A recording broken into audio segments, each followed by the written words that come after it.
د ایکو ګوره 15 چې کوم دی سټانډرډ وینډوز دي. وینډوز هغه کړکۍ دي چې په کومو کړکو کې موږ زړه ته ګورو. د پروب د دې نیولو خپله طریقه ده. کتاب لیکي چې دا به تاسو د پن په شان نیسئ، لکه څنګه موږ پن نیولي، خو دا ستاسو چې کوم غټه ګوته د تم دا به ستاسو د دې ډاټ طرف ته په کار ته راغلي، لکه دا به تاسو داسې نیولي. نو تاسو ته پته لګي چې ډاټ کوم ځای کې دی، کوم ځای چې ستا غټه ګوته وي تم وي، هغه طرف ته به ډاټ هم وي. دا به په سرمن باندې داسې ږدي چې ستا دا ایریا او دا لاس به ټول په سکن باندې پروت وي، چې ستا لاس سټیبل وي. لکه فرض کړه زه دا ځای ګورم، نو پکار ده چې دا داسې ټچ وي. دا به تاسو ته زه تصویر کې وښیم چې دا داسې ټچ وي، صرف دا ځای به موومنټ کوئ. د هغې دا وجه کو فرض کړه دلته تا وینډو جوړه کړه، نو چې ستا د لاس سټیبل وي، نو دا به تا نه بدلېږي را بدلېږي، نو خوځي به نه. نو دا به د پن په شان تاسو ونیسئ او بیا به د پروب ته دې ته نږدې وي، هغه به تاسو ته دلته ښکاري او هغه به ټولو نه انټیریر یې سرمنې ته به د ټولو نه نږدې وي. نو دا آر وي دی، تاسو ګورئ چې آر وي د ټولو نه هغې ته نږدې دی. نو مطلب چې په دې ویو کې د ټولو نه انټیریر سټرکچر چې کوم به دې ته نږدې وي هغه انټیریر وي، نو هغه کوم یو دی؟ هغه آر وي دی. نو موږ ځکه وایو چې دې مومنټ کله ته د داسې کې دې ته فینینګ یا ټلټینګ وایي، او کله ته داسې کې دې ته راکینګ مومنټ وایي. نو 15 سټانډرډ وینډوز کې د ټولو نه اولنې پیراسټرنل وینډو ده. په پیراسټرنل کې بیا تاسو سره لانګ اکسیز راځي او شارټ اکسیز راځي. بیا دویم نمبر باندې اپیکل وینډو ده. په دریم باندې سب کوسټل ده چې کوم موږ د سټرنم نه لاندې ګورو، او په څلورم باندې سوپراسټرنل ده. او بیا یو ډیره سیلډملی یا ډیره کمه کوزه استعمالیږي، هغې ته رایټ پیراسټرنل وایي. نو دا وینډوز دي، دا هغه کړکۍ دي چې په دې باندې موږ زړه ته ګورو. سټانډرډ چې کوم زموږ پروټوکول دی، نو موږ اول سټارټ د پیراسټرنل وینډو نه اخلو او په هغې کې موږ پیراسټرنل لانګ اکسیز واخلو او بیا ورسره پیراسټرنل شارټ اکسیز کې وګورو. نو نن زه تاسو ته صرف د پیراسټرنل وینډو باره کې وایم چې دا څنګه جوړیږي، خو د هغې نه مخکې پکار ده چې تاسو ته د پیشنټ پوزیشن پته وي. د پیشنټ پوزیشن د ایکو دپاره د ټولو نه موسټ امپورټنټ چیز دی. د پیراسټرنل وینډو دپاره او د اپیکل دپاره چې پکار د پیشنټ په لیفټ لیټرل ډیکیوبیټس پوزیشن باندې پروت وي. لیفټ لیټرل ډیکیوبیټس دا مطلب دی په اسانه پښتو کې چې په ګس اړخ باندې پروت وي. نو دې دپاره ماشین پوزیشن داسې وي چې ماشین پکار ده چې د مریض لکه ملا طرف ته راشي. کله ماشین هغه طرف ته پروت وي، نو بیا هغه ایکو ټیکنالوژیست ته ډېره ګرانه یا ډاکټر ته چې هغه د هغه طرفه پروب ایډجسټ کوي. نو ماشین د مریض ملا ته پکار دی ګس طرف باندې پروت وي. نو د هغه چې کوم ګس لاس دی دا به د سر نه لاندې وي، څنګه چې تاسو ته دې کې ښکاري ګس لاس به د هغه د سر نه لاندې وي، دلته خپې به ریلیکس وي او دا لاس به د هغه په خېټه باندې یا داسې پروت وي. او اوس به تاسو ته ښکاره شي چې څنګه ایکو چې کوم ټیکنالوجیست وي یا کوم ډاکټرس کوم چې ایکو کوي، هغه به داسې راشي، داسې به مریض دغه کې کو زنانه مریض وي، نو دا هر څه هغې باندې کور وي. دې کې ډېره ضروري خبره کوم، دا جیل دی او دا جیل د دې دپاره استعمالیږي چې کوم کانټیکټ د سکن سره د دې پروب دی چې هغه چونکې دا کنډکشن ایز ا کنډکشن دا کار کوي چې د دې او د هغې په منځ کې دا بجلي په اسانۍ سره یو بل ته ټرانسفر شي چې تا سره تصویر جوړ شي. کو فرض کړه جیل پکې ته نه استعمالوي، ته ډایرکټ دا په سرمن باندې ږدي، نو هغه بیا سرمن ایز ا انسولیټر کار کوي، بجلي هغه شان نه ټرانسفر کېږي او هلته تصویر نه جوړېږي. خو د جیل په پروب باندې د اچولو دا طریقه ده چې دا به د بره نه اچوي. څه خلک دا ټچ کوي دې سره دا پروب خرابېږي، دې باندې سکریچز راځي، بیا د دې کوالټي خرابېږي. نو دا به د بره نه داسې واچوي، لکه دا پې ما داسې د بره نه واچو، مریض ته به مریض پوزیشن به تیار وي. اوس تاسو ګورئ زه اولنۍ پیراسټرنل وینډو جوړوم.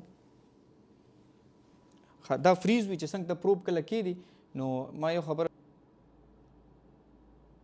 دا چې کوم دی پیراسټرنل لانګ اکسیز ویو ده. ویوز باره کې موږ په ډیټیل باندې بیا نور لیکچرز کې خبره کوو، خو فلحال چې کوم پیراسټرنل وینډو موږ وویل، نو د وینډو څه مطلب دی او دا موږ ته څنګه ښکاري. دا تاسو ته پیراسټرنل چې کوم لانګ اکسیز ویو ده هغه داسې ښکاري. وینډو دې ته وایي چې د دې ریبس په دې منځ کې موږ الټراساونډ بیم سیټ کړو چې موږ ته د دې کې چې دننه کوم زړه دی چې د هغه راته ښکاره شي.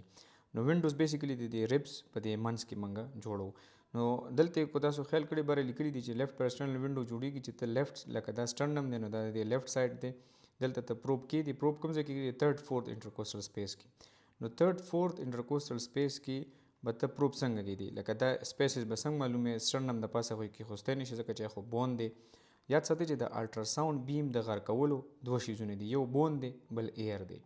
د هغې وجه دا ده چې په ایر کې واړه واړه پارټیکلز وي او هغه الټراساونډ چې کوم ویوز دي نو هغه مختلف ډایرکشنز کې اخوا دېخوا ولیږي، سکیټر یې کړي، نو تا ته واپس څه انفارمیشن میلاو نه شي. بون کې دا مصیبت دی چې 70% خو واپس ریفلیکټ کړي وداوټ ابزاربینګ، نو تا ته څه ډیټا میلاو نه شي. چې کوم باقي 30% پاتې شي نو هغه هم چې څنګه بون ته ننوځي نو ټول एकदम ابزارب شي، ټیشو ته یو دغه هم لاړ نه شي. نو ته که په بون باندې ته الټراساونډ لکه پروب یا ټرانسډیوسر ایښی یا د هوا کې ایښی نو تا ته به سم نه ښکاري.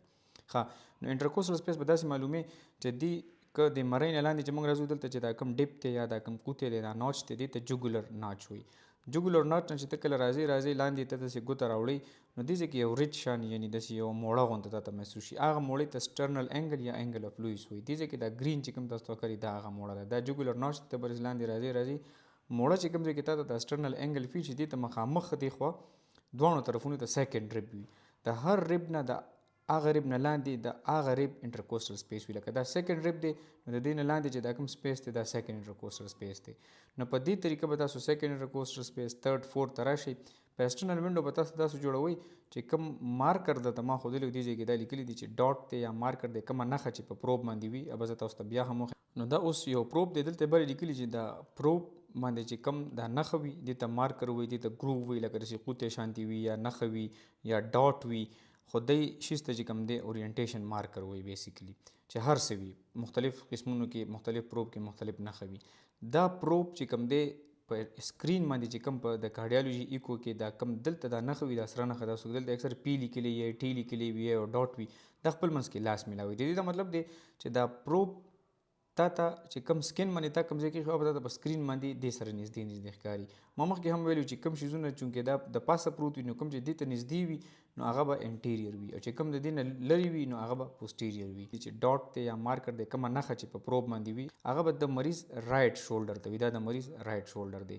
او که تاسو فرض کړئ یو ګړی ذهن کې راولئ نو دا راوند اباوټ 10 یا 11 بجې باندې چې کوم د نښه وي لکه دا به هغې طرف ته مارکر وي او دې طریقه باندې به تاسو په تھرډ یا فورث انټرکوسټل سپیس باندې دا کېدی او نښه به رایټ شولډر ته وي.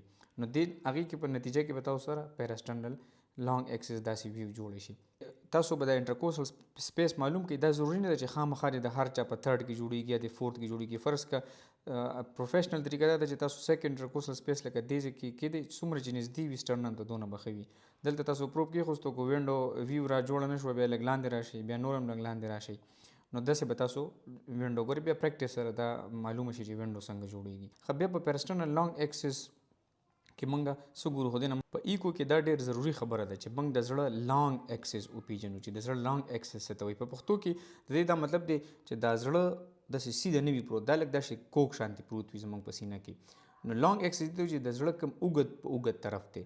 نو که تاسو دې کې وګورئ که دا ته په هر طرف کټ کې لکه تی سیده کټ کې یا داسې کټ کې نو ستا لانګ ایکسس چې کوم د ټولو نه اوږد طرف دی هغه ستا د دې چې کوم لیفټ فلینک یا لیفټ هپ دی لکه د ګس طرف هپ نه واخله د رایټ شولډر پورې دا که ته موږ زړه داسې کټ کړو نو دا لانګ ایکسس دی. تاسو سوچ وکړئ که زه داسې وکړم نو دا هم لږ دی که داسې وکړم دا هم لږ دی خو که زه دغه ځای نه دې ځای پورې راشم نو د ټولو نه اوږده لار ده. نو په دې وجه موږ وایو چې د زړه لانګ ایکسس د کوم طرف نه د رایټ شولډر نه واخله د لیفټ فلینک یا لیفټ هپ پورې دی. په دې پیراسټرنل کې څنګه تاسو ته ما ویلي چې د پروب مارکر نښه هم زموږ رایټ شولډر ته وي او دلته زموږ پروب پروت دی نو موږ بیسیکلي دا زړه په لانګ ایکسس باندې کټ کوو په اوږد طرف باندې کټ کوو. چې دا کله موږ په اوږد طرف باندې کټ کوو موږ ته هلته په بیم په ایمیج کې ښکاري دا بیم بیسیکلي د ده نه داسې لاړ شي او موږ ته هلته بیا د زړه اوږد طرف ښکاري. ځکه په دې وجه موږ دې وینډو ته پیراسټرنل وینډو وایو او هغه ویو ته پیراسټرنل لانګ ایکسس ویو وایو. په کومه ویو چې زه تاسو ته اوس ښیم په دې وجه هغې ته موږ لانګ ایکسس ویو وایو ځکه چې موږ که تاسو دې تصویر ته وګورئ نو موږ دا زړه بیسیکلي کټ کړی دی په اوږد طرف باندې په لانګ ایکسس باندې موږ کټ کړی دی. نو په دې وجه دغسې زړه کو ته داسې کټ کې دې ته ټرانسورس یا هاریزنټل ایکسس وایي نو هغه بیا شارټ ایکسس کې وایي. نو هغه چونکې د زړه ورکوټې شارټ طرف دی نو ځکه بیا هغه ویو ته موږ شارټ ایکسس ویو وایو. دې ته ځکه لانګ ایکسس وایو چې دا موږ په اوږدو دا زړه کټ کړی دی. نو کله چې موږ په لانګ ایکسس ویو کې یعنې پیراسټرنل لانګ ایکسس ویو کې زړه په اوږدو باندې کټ کړو نو موږ ته زړه لکه داسې ښکاري. دا اوس هغه زړه دی چې کوم موږ کټ کړی دی هارټ اورینټیشن دی دا وګورئ دا لیفټ وینټریکل دی دا لیفټ ایټریم دی دا مایټرل ویلف دی دا کارډیا ټینډن دی دا پیپلري مسل دی دا به رایټ وینټریکل وي دلته به آر وي او ټي وي او رایټ ایټریم لا نه ښکاري هغه د دې نه فرض که شاته دی او دا ایاټیک ویلف دی دا اسینډنګ ایاټا ده او داسې بیا دا آرچ اف ایاټا وي او داسې بیا ډیسینډنګ ایاټا دې ځای کې تاسو ته په ویو کې ښکاري. اوس دې ته موږ دا موږ ته په الټراساونډ کې څنګه ښکاري چونکې هغه سره نښه بیم دې طرف ته وي او د ټولو نه زیات نږدې هغې ته رایټ وینټریکل دی نو ځکه موږ وایو چې رایټ وینټریکل از د موسټ انټیریئر پارټ اف د هارټ دلته رایټ وینټریکل دا دی او دا چونکې فری وال دی. فری وال ته ځکه چې دې نه اخوا به د زړه څه پورشن نشته نو دې ته موږ آر وي فری وال وایو رایټ وینټریکل فری وال. کله چې موږ نیډل دی کې دننه کوو پیریکارډیل افیوژن وي زړه نه بهر اوبه وي نو په دې وجه موږ وایو چې آر وي پنکچر شو ځکه چې دا د ټولو نه نږدې وي. ښه بیا دلته که تاسو ګورئ دا ایارټیک ویلف دی نو د ایارټیک ویلف 3 کسب دي خو په دې ویو کې به تاسو ته 2 کسب ښکاري. کسب لیفلیټس ته وایي کومې چې د ویلف پاڼې دي چونکې رایټ ته چې کومه نږدې وي نو هغې ته موږ رایټ کورونري کسب وایو او کوم دې طرف ته وي هغه نان کورونري کسب وي. دا لیفټ وینټریکولر آوټفلو ټریک دی. بیا دلته کو تاسو راشئ د مایټرل ویلف لیفلیټس ته وګورئ نو دا برنې چې کم پروب ته یا مارکر ته ستاسو نږدې ده هغه به انټیریر وي ځکه چې آر وي ستا انټیریر دی نو دلته به هم برنې انټیریر وي او چې کم لاندې دی نو هغه به اټومیټیکلی پوسټیریر لیفلیټ وي. څنګه ما تاسو ته ویل چې د ایاټا داسې لاړ شي اسینډینګ ایاټا واپس داسې راته وشي دا ډیسینډینګ ایاټا تاسو ته دې ځای کې ښکاري. نو دا لیفټ ایټریم دی دا ویلف دی دلته تاسو ته دا ایل وي ښکاري دا بیا آر وي دی او د آر وي او د ایل وي په منځ کې دا انټر وینټریکولر سیپټم دی. اوس دې ځای کې په دې ویو کې تاسو یاد ساتئ چې موږ ته اپیکس نه ښکاري. اپیکس د زړه دې پارټ ته وایي. په پلیکس ویو کې یا پیرسټرنل لانګ ایکسس ویو کې په اوریجنل ویو کې به موږ ته یو خو اپیکس نه ښکاري. کله چې اپیکس ښکاري هغې ته بیا بیسیکلی موږ په اپیکل 3 کې ګورو. به څنګه پته لګي چې زموږ پیرسټرنل کومه لانګ ایکسس ویو ده دا بالکل ټیک ده. نو یو خو که ته دې درې واړو شیزونو ته وګورې لکه رایټ وینټریکل آر وي او ټي ته وګورې بیا ایاټیک یا اسینډینګ ایاټا ته وګورې ایل ته وګورې نو که ته دا تصویر په 3 حصو کې ډیوایډ کړي نو یو حصه پکار ده چې د 3 واړو شیزونه کور کړي وي. دویمه خبره چې په دې ویو کې پکار ده تا ته د زړه اپیکس نه ښکاري. هارټ اپیکس که ته په دې کې تار اړولی نو مینس چې دا ټرو پیرسټرنل لانګ ایکسس نه ده هغه.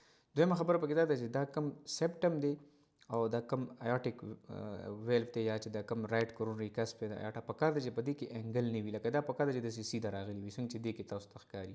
که فرض که سیپټم داسې راغلی او ایاټیک کسب داسې وي رایټ او یا اخوا وي نو دا انګل دی پکې نو دا غلط دی. درېیمه خبره پکې دا ده چې کوم ستا مایټرل ویلف دی او ایاټیک ویلف دی چې دا د رفلی چې دا د ویو په منځ کې تا ته ښکاري. نو دا 3 ضروري خبرې دي چې یو په سیپټم او په د ایاټا کې انګل نه وي لکه دا بالکل داسې سیده راغلی وي په یو لاین کې یو تا سره مایټرل او ایاټیک ویلف رفلی د ویو په منځ کې وي او دریم چې کوم دا 3 شیزونه دي آر وي او ټي سره ایاټا او ایل چې د ویو 1/3 حصہ لکه کو دا موږ په دریو کې ډیوایډ کړو چې یو حصہ دی درې وانو شیزونو کور کړی وي. دلته همدغه وایي چې دا 3 ماسکټیرز دي او دغه خبرې لیکلي چې ایچ شوډ اکوپای رفلی 1/3 of the image. نو دا به تا پیرسټرنل تاسو وګورئ دا پلیکس ویو ده او دا اپیکس دی زمونږ خو پلیکس ویو دونه پورې وي نو دې کې موږ ته رایټ ایټریم هم نه ښکاري او موږ ته اپیکس هم نه ښکاري. خو چې تا ته پکې یا اپیکس ښکاري یا پکې تا رایټ ایټریم راړولي نو دا ټرو پلیکس یعنی ټرو پیرسټرنل لانګ ایکسس ویو نه ده. چې کوم موږ فرست ویو جوړو په ایګو کې عموما لکه موږ سٹارټ د دین اخلو په دې کې دا تاسو ته ښکاري دا ایل دی دا ایل وی دی لکه لیفټ ایټریم دی دا لیفټ وینټریکل دی دا مایټرل ویلف دی. یاد ساتئ چې په دې ویو کې به اپیکس نه ښکاري د ایل وی کو ایل وی اپیکس به ښکاري دغه بیا اپیکل 3 کې ښکاري. تاسو ته کو خیال کې راځي ما سٹارټ کې ویلو چې کوم شیز د پروب ته دې ته نږدې وي هغه تاسو ته دلته ښکاري او هغه به ټولو نه انټیریر یعنې سرمنې ته به د ټولو نه نږدې وي. نو دا آر وی دی تاسو ګورئ چې آر وی د ټولو نه هغې ته نږدې دی نو مطلب چې په دې ویو کې د ټولو نه انټیریر سټرکچر چې کوم به دې ته نږدې وي هغه به انټیریر وي نو هغه کوم یو دی هغه آر وی دی. نو موږ ځکه وایو چې آر وی از د موسټ انټیریر پارټ اف د هارټ. دا تاسو سره ایل وی دی دا مایټرل ویلف دی دا ایل ای دی لیفټ ایټریم دی اپیکس به تاسو ته نه ښکاري پیرسټرنل لانګ ایکسس ویو کې. دلته ایاټیک ویلف وي دا ایل وی او ټي د دې نه اخوا بیا ایاټا ده او دا رایټ وینټریکل دی. دلته ټرایکسپیډ ویلف او آر ای نه ښکاري. نو د پیرسټرنل لانګ ایکسس ویو د ټیک ویو دا خصوصیات وي چې کوم دا 3 شیزونه دي په هغې کې ایاټیک آر وی او دلته ایل ای دا به تاسو ته د دې 3 شیزونه به دې ته 3 ماسکټیرز وي دي په منځ کې به تاسو ته مایټرل ویلف ښکاري او د هغې نه اخوا به تاسو ته ایل وي ښکاري خو د ایل وي اپیکس به نه ښکاري. نو دا د دې ټولو خبرو علامت دی چې او دا ټیک پیرسټرنل لانګ ایکسس ویو ده. کله چې دې ویو کې تاسو لږ ډېر منیپولیشن وکړئ نو دې ویو نه بیا آر وی او ټي ویو جوړ شي او آر وی انفلو ویو دی جوړ شي. یاد ساتئ چې د پروب موومنټس چې کوم دي که نه دا ډېر زیات ضروري دي. پروبس چې کله تاسو داسې نیولي نو د دې 4 قسمه موومنټس وي. یو موومنټ دا دی چې دې ته روټیشن وایي دې ته روټیشن وایي. دې موومنټ کله ته داسې کې دې ته فینینګ یا ټیلټینګ وایي او کله ته داسې کې دې ته راکینګ موومنټ وایي. یو موومنټ بولي چې د یو ځای نه بل ځای ته بوځي نو هغې ته سلایډینګ وایي. نو دا 5 موومنټس چې د پروب د دې لحاظ سره به بیا هلته ویو تاسو سره بدلیږي. نو دا ټولې خبرې به انشاءالله موږ مخکې بیا په لیکچرز کې ډسکس کوو.